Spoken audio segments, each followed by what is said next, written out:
là, on va voir donc l'influence de la dilution sur la courbe de dosage. Donc, c'est un problème assez vaste, étant donné qu'on peut soit diluer la solution acide seulement, on peut diluer la solution dosante, la solution basique, par exemple, comme on peut diluer les deux à la fois. Essayons de voir la dilution relative seulement et uniquement, par exemple, à la solution acide, la solution qui est placée au-dessous.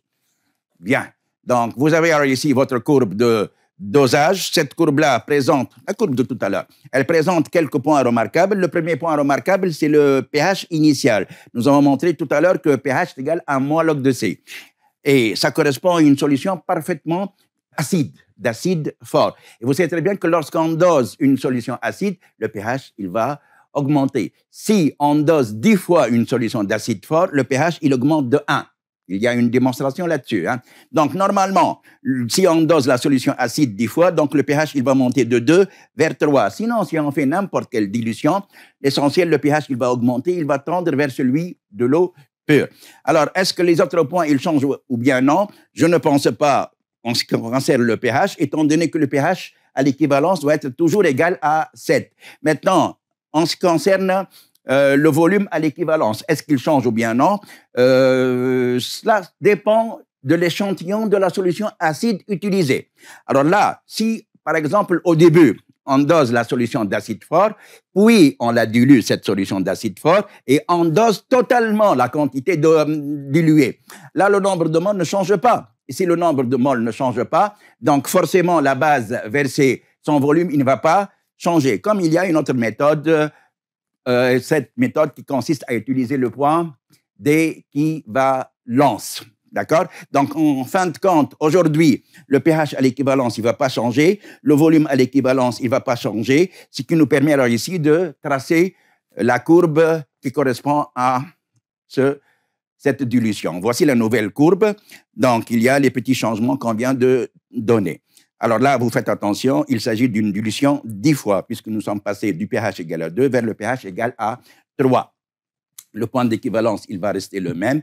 Donc, notre dilution est bien réalisée. On va passer alors maintenant à autre chose. Donc, je pense qu'on va passer au dosage d'une solution d'acide faible par une solution de base forte. Donc, tout d'abord, on va commencer par l'équation de la réaction, comme tout à l'heure. Dans ces conditions-là, attention, dans la solution acide, l'acide, il est faible, donc il n'est pas très dissocié, il est faible, faiblement dissocié. Donc, qu'est-ce qui reste dans la solution? Énormément de quantité d'acide. Cette quantité-là va être attaquée par les ions OH- qui proviennent de la solution basique. Comme d'habitude, vous allez voir que cette réaction-là est une réaction pratiquement totale. Elle va nous permettre de faire dissocier l'acide totalement. Mais attention, l'acide ne va jamais devenir fort. Il va être totalement dissocié, mais il n'est pas dissocié dans l'eau. Parce que la définition d'un acide fort, c'est lorsqu'il est totalement dissocié dans l'eau. Dans ces conditions-là, l'acide n'est pas dissocié dans l'eau. Il est dissocié par les ions OH-. En tous les cas, si on vous demande par la suite de montrer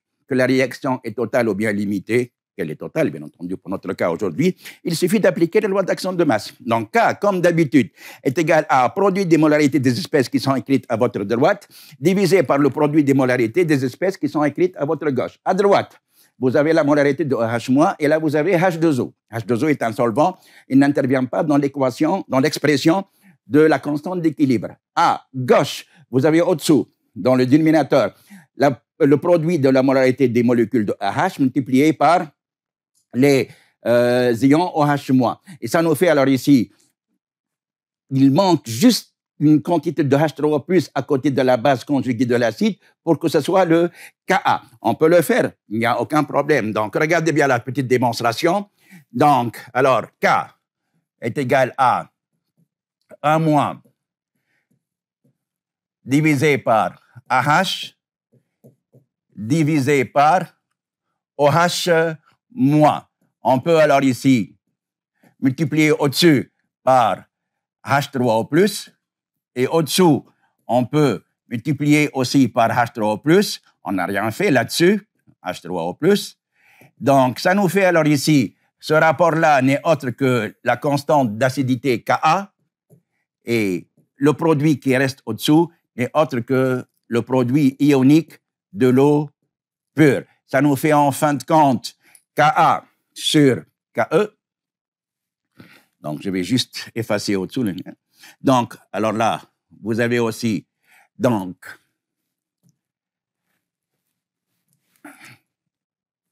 je retourne alors à notre page. Je suis désolé, ici.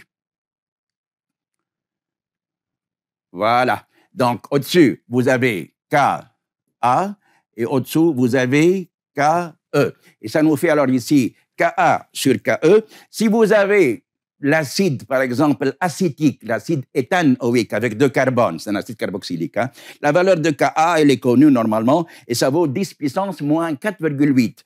Alors, sur Ke, qui est égal à 10 puissance moins 14, ça nous fait un rapport qui est très, très grand. Ça fait à peu près 10 puissance 9,2.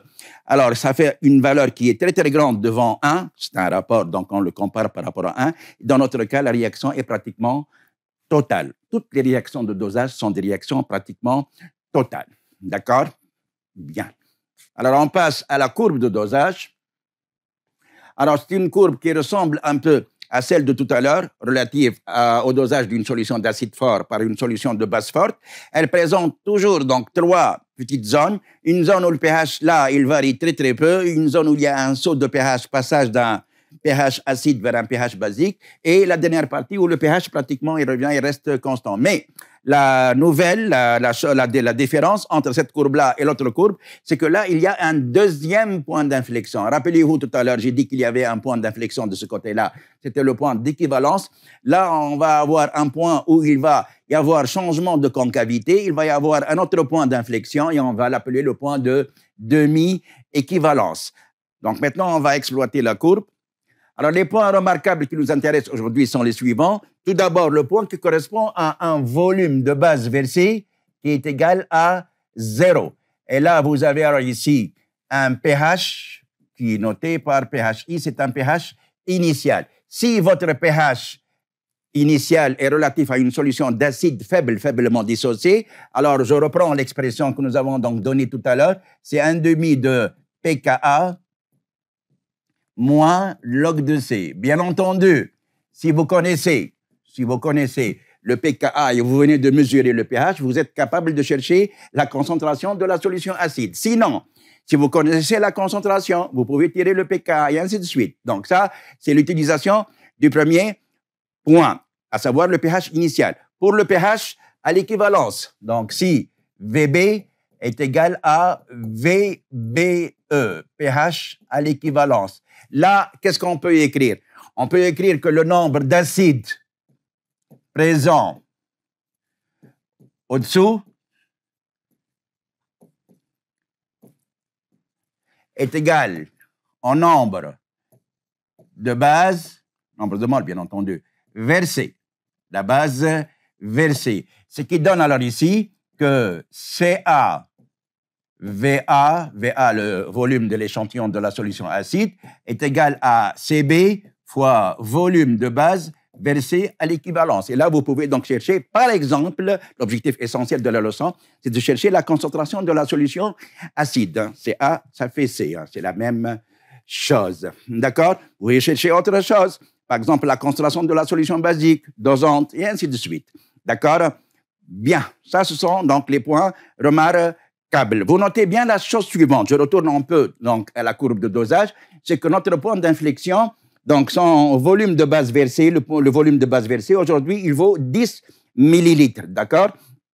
Par contre, si on essaie de déterminer le pH à l'équivalence, donc une méthode assez particulière, n'est pas vraiment très utilisée, mais on peut quand même parfois l'utiliser. Si vous avez un saut parfaitement vertical, vous pouvez chercher le point d'équivalence en traçant donc le segment qui correspond au saut de pH, puis vous prenez la moitié. La moitié, à peu près, ça fait à peu près dans cette région-là. Et là, vous remarquez bien que vous avez un pH à l'équivalence qui est comment là, ici? Pratiquement est égal à 8,5. L'essentiel, c'est qu'il est plus grand que 7. Donc, une autre méthode qui permet d'identifier l'acide faible, tout d'abord, vous avez une courbe qui présente 2 points d'inflexion. Vous avez le droit d'utiliser cette signification, cette méthode. Ou bien, c'est qu'à l'équivalence, le pH n'est plus égal à 7. Ça, c'est pour 7, c'était pour le dosage des solutions d'acide fort par une base forte. Là, si vous avez un acide faible, le pH est à caractère basique. Bien entendu, la valeur dépend énormément de la faiblesse de l'acide. Plus l'acide il est fort, plus le pH à l'équivalence, il va tendre vers 7. Plus l'acide il est faible, plus le pH à l'équivalence, il s'éloigne de 7. Bien. On va donc maintenant voir l'influence de la dilution sur la courbe de dosage. On reprend notre courbe. Il y a les différents points qui nous intéressent. Donc, on va essayer alors maintenant de diluer la solution. Donc, vous avez alors ici votre pH initial. Une solution d'acide faible, en particulier, par exemple, une solution d'acide faible, faiblement dissocié. Si vous la diluez, le pH, il va augmenter, il va tendre vers celui de l'eau. Si vous la diluez 10 fois, je rappelle quand même, alors ici, je vais écrire dans l'autre partie. Alors, je rappelle alors ici que lorsque vous diluez une solution d'acide faible, faiblement dissocié 10 fois, vous la diluez 10 fois, le pH, il augmente de 0,5. De 0,5. Donc, forcément, si on était à 3,5, le pH, il va tendre vers 4. Alors, en ce qui concerne le point d'équivalence, le volume à l'équivalence peut rester le même, étant donné qu'on peut, par exemple, doser la même quantité de matière, le même nombre de moles, donc le VB, il va rester le même, sauf qu'à l'équivalence, nous avons trouvé tout à l'heure que le pH, il valait 8 et quelques. Et lorsqu'on dilue, que ce soit la solution au-dessous ou bien la solution au-dessus, eh bien, tout simplement, le pH, il va tendre vers celui de l'eau, donc le pH, il va diminuer. C'est pour cela que le point d'équivalence, il va descendre vers le bas, ce qui note alors ici, ce qui donne en fin de compte la courbe suivante, la courbe de dosage où l'espèce acide, elle est diluée. Donc, ça, c'était l'ancienne courbe, celle qui est en rouge. Puis maintenant, la nouvelle courbe où on a donc dilué la solution acide. Je termine juste par le dosage à l'envers, dosage d'une solution de base faible par une solution d'acide fort. On est d'accord là-dessus que là, vous avez le volume de la solution acide qui est versé avec la burette. Donc, les points remarquables sont les suivants. Vous avez le pH initial de la solution basique qui vaut ici 7. Vous avez quelque part ici le point d'équivalence. Ça, c'est le volume de base versé à l'équivalence. Et ça, c'est pratiquement le pH à l'équivalence. C'est un pH qui est comment? Bien entendu, c'est un pH qui est au-dessous de 7. C'est un pH à caractère acide. Est-ce qu'il est très acide ou bien très peu acide? Ça dépend de la faiblesse de la base utilisée. D'accord? Alors, juste une toute petite remarque. Le point de demi-équivalence. Pourquoi on l'appelle demi-équivalence? Pour la simple raison qui est la suivante. Donc, je vais alors ici essayer de repérer tout d'abord le point d'équivalence. Il est quelque part là. Donc, voici le volume de base versé à l'équivalence. Le volume de base versé à l'équivalence. Juste, je vais reprendre. Donc, notre point d'équivalence, il est quelque part ici. Donc, ça, c'est le volume V acide, qui est utilisé à l'équivalence, VAE.